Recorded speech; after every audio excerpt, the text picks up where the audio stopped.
Assalamualaikum and good day. So this presentation will be on topic 4 on the biocatalyst reaction. For this topic, the textbooks that we are going to use is Schuler and Carnegie, okay, and you can read in chapter 3 on enzymes. Okay, so what is biocatalyst?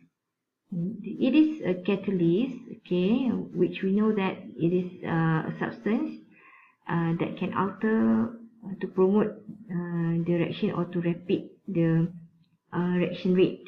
Okay, a biocatalyst is a substance that initiates or modifies the rate of a chemical reaction in a living body. And this biocatalyst, it can be enzymes or microbes. Okay, or bacteria. This microbes meaning bacteria.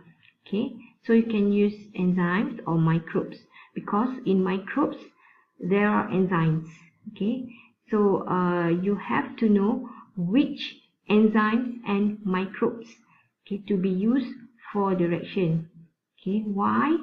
Okay, the reason it will be later discussed in this presentation. Okay. So the types of biocatalysts, we have microbes, we have enzymes, okay, like what has been shown here.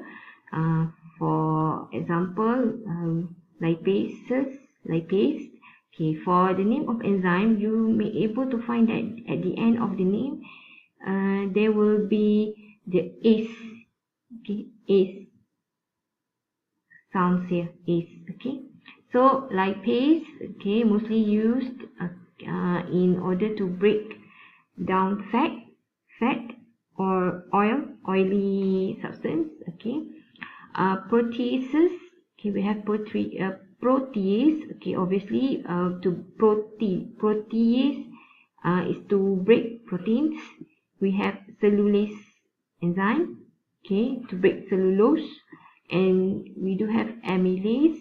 Okay. Which may able to break starch into simple sugar, okay, carbohydrate. Okay, we also have glucoamylase.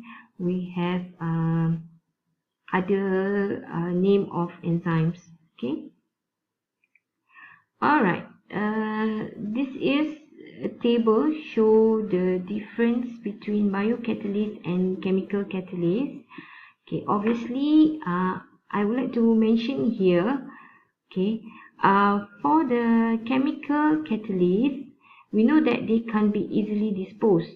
Okay, but for the biocatalyst, what you have to remind here, okay, to bear in your mind, it is easily decomposable at any stage.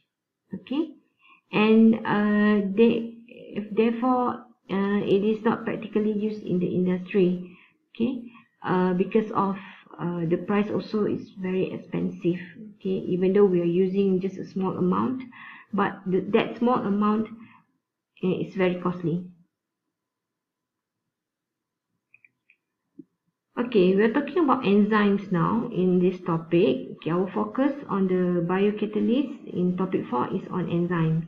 Okay, because of, like what I said before, if you're using microbes, there are still enzymes there in the microbe that work to help in the reaction. Okay, it's not the microbe itself, but the enzymes in the microbes, okay, that help in the reaction. Alright, so enzymes, okay, it's a chemical substance which composed by proteins. Okay, and enzymes, they will catalyze nearly at the biochemical reaction in the living things. Okay, and this enzyme have a unique three-dimensional shapes that fits the shape of reactant. Okay, what is the effect of biocatalyst on the activation energy? Same like the chemical catalyst, the biocatalyst also may able to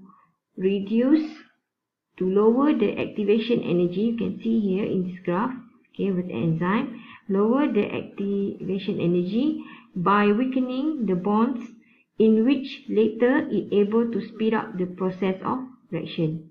Okay, so similar way like the chemical catalyst. Okay.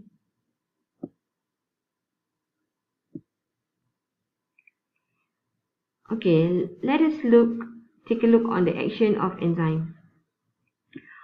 The enzyme activity, okay, like what shows here, okay, is the capacity of enzyme to catalyze the chemical reaction, okay, which is strictly dependent on its molecular structure. And the enzyme activity relies upon the existence of a proper structure of the active site. So same like the chemical reaction, the enzyme reaction also in enzymes, they also have the active site, the site which may able to help to make it possible for the reaction to occur. Okay, so the region for the binding in the enzyme, that's what we call the active site. Okay, and then enzymes brings the substance into enzyme substrate complex here as shown in the lock and key model. Okay, this figure is the lock and key model for enzyme catalysis. So ES represent the enzyme substrate complex. Okay, so the substrates, okay, it will bound to the active site, and then the you have to know here that the substrate, okay, the molecule of substrate is smaller than the enzyme. Okay. Okay, another type of model that can represent the enzyme action, okay, is known as the induced fit model. Okay, here I only show you the lock and key, right? So in the lock and key model, the substrate will act like a key and the enzyme will act like a lock. Okay, since they have highly specificity, okay, and they have the perfect complementary shapes to each other. Okay, and in an induced fit model, if you can see for the induced fit model, the enzyme is flexible. In other words, it can change its shapes to match the shape of the substrate. So here in the lock and key, the diagram only show that some kind of a fit. The shape is fit. Okay, but if you look at the induced fit model, okay, that model will show you that the enzyme will change its shape so that it can match the shape of the substrate. Okay, but these two models, it shows how the enzyme works in the reaction. Okay, all right. So there are two characteristics of enzyme substrate binding that will increase the rate of reaction. Okay, the first is the binding brings together substrates and the reactive groups on the active site of the enzyme.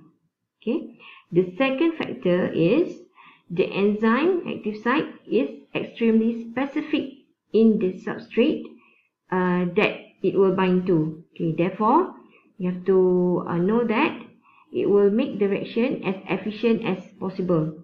Okay, so when you read on the enzyme reaction, you may come across with the proximity effect. Okay, proximity effect. Okay, it will describe on the orientation and the movement, okay, of the substrate molecules when the binding to the enzyme's active site. Okay, so here we know that, okay, enzymes also have the active site, the site which the substrate, okay, or in the chemical reaction we call it as reactant, to bind. Okay, so if we talk on the what happened at the active site, okay, the active site actually it has a functional group.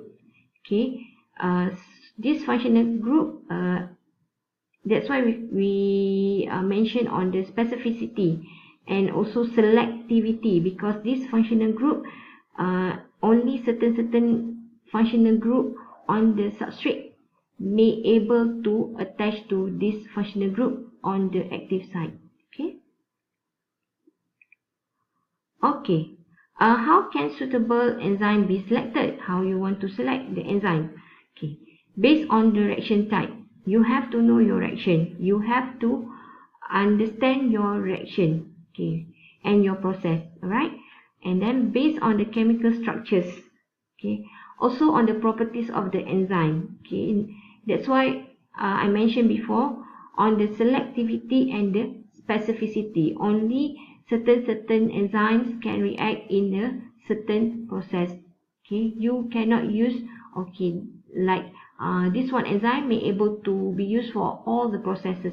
No, there will be certain process that you can use a certain enzyme. Okay, so enzyme, okay, they have their running number. Okay, you can select them based on their running number. Okay, how much they can do the reaction, for how many, okay, how many the turnover, okay, how many times, okay, they can react, right?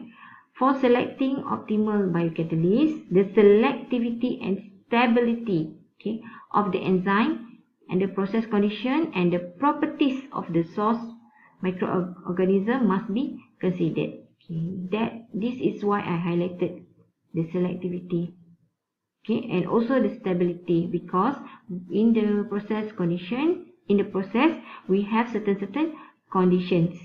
Okay, so we know that the enzymes composed by proteins. So at the higher temperature, the protein can be denatured, damaged. Okay. Okay, so let us take a look on the enzyme selectivity. A key concept in organic synthesis is selectivity, the ability to work with a single compound which is necessary to obtain a high yield of a specific product. Okay, what does selectivity of a catalyst mean? Okay, it means that the ability of the catalyst to direct a reaction to yield preferentially a particular product. Okay, so only certain enzymes can help in producing certain product. Okay, enzymes, okay, display three major types of selectivities based on their chemoselectivity, regioselectivity, and distereoselectivity and enantioselectivity. Okay, all these types of selectivities, actually we have come across with these words in chemistry and organic chemistry. Okay. Okay, enzyme specificity. Just now is selectivity. What is specificity of the enzyme? Okay, it is another relevant properties of enzymes which related to its structure. So usually the enzyme have specific, okay, structure with respect to its substrate. That's why I mentioned just now on the functional group that that the enzyme have in order to fit to a suitable functional group on the substrate. Okay, this is because the substrate is endowed with the chemical bonds that can be attacked by the functional groups in the active site of the enzyme. Okay, which possesses the functional groups that anchor the substrate properly in the active site for the reaction to take place. Okay, under certain conditions, conformational changes may alter the substrate specificity. Okay, what will affect the biocatalyst activity? Okay, the environmental condition can affect the activity. Okay, here it means that on the pH, on the temperature, on the ionic concentration. Okay, because we know the enzymes composed by proteins. Okay, another is on the cofactor and coenzymes, and another type of substance known as inhibitors may also affect the biocatalyst